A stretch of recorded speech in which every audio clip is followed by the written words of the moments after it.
What do they say? Never judge a book by its cover?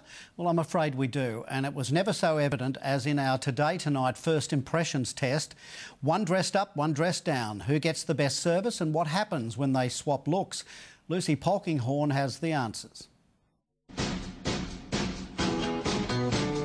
If you present yourself well and you dress well, you will get much better service. The way other people look is certainly a part of the grounding of how humans tend to treat each other. How much is this, Marie? It's very expensive. It's very expensive. Look, I got money to spend in here. I don't think we have anything for you. You're obviously in the wrong place. Please leave. It's a romantic fiction with an improbable storyline. But is there a real-life lesson here? Retail fashion, it is the business of being dressed well. And so when a person walks into the store, they are being viewed through that lens, like it or not. According to Adelaide University marketing expert Dr. Callan Habel, first impressions are everything. It's hard to get past first impressions. The old story that it's you never get a second chance to make a first impression is true. And regardless of the circumstances, to get what you want, appearance matters, even if you're the one with the money to spend. There was a huge difference. It took like 5 times longer to be served, even more than that. To find out just how true this is, we enlisted the help of Adelaide stylist and makeup artist Salvatore Agostina. We sent 2 ordinary women undercover. Betty Samus was dressed down in old and daggy clothes, while Megan Donald was glammed up with full hair and makeup. We then sent them both to the same stores in an Adelaide shopping complex to see what happens. Our experts forecast the customer who is glammed up would be receiving better service. Entering the first shop, it wasn't long before Megan was approached by an eager salesperson. This one's really nice. Very friendly. So how did Betty go? Well, she got a nod. That was about it. The next door, we sent Betty in first. Well, I walked in first. She took one look at me up and down. She was eating a sandwich. And then she came up to me after she finished her sandwich and said, are you happy to browse? And I said, yes, I am. Then Megan walked in. It was like, wow, you look so beautiful.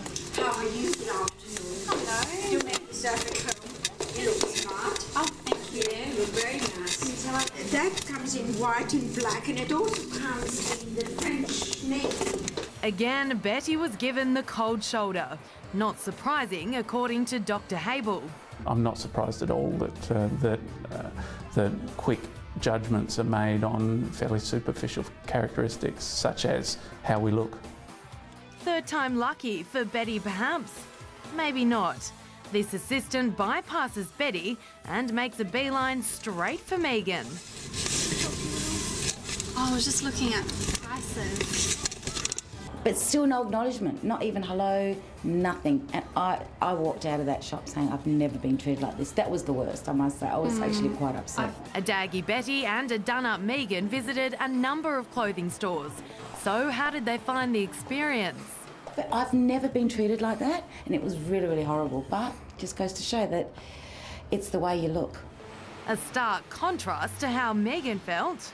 They were very expressive and happy to see me and would remark on what I was wearing. In a retail sense, if you've got a store full of people and you have to make a decision about which one you approach, then superficial things such as what you're wearing and how you look are probably as good an indication as any. Well, let's see what happens when they reverse roles. I just can't wait to go back. Looking $1 million. I'm not looking forward to going back dressed tackily. A quick transformation, and Betty and Megan look like 2 completely different people. It's time for round 2, revisiting the same stores. Hello, how are you? A very friendly greeting for a glammed up Betty. So was Megan given the same reception as earlier that day. And the second time around, nobody even said boo to me. Retracing their steps from that morning, the two had a vastly different experience. Some stores I didn't even get a hello or any kind of recognition that I was in their store. This time round, Betty's welcome was much warmer. Straight away it was like, can I help you? What can I help you with? Friendlier. Didn't make me feel small or didn't make me feel that I wasn't worthy like when I was dressed as the dag. So the conclusion? Generally speaking, for all the other stores we visited, the service was so much slower. That's if we were acknowledged at all, dressed as dags. But when we were dressed nicely, it was just service like that. Those results don't surprise me at all. For retailers, I think the message is loud and clear there, and my experience of retail has been treat everybody well, because you never know who pulls out a wad of cash the size of a baked bean can. I was in here yesterday. You wouldn't wait on me? Oh, you work on commission, right? Yes. Big mistake. Big. Huge. I have to go shopping now. Clothes don't maketh the man or woman. Now, when we come back, affordable beauty, just as good as the big brands without costing a fortune.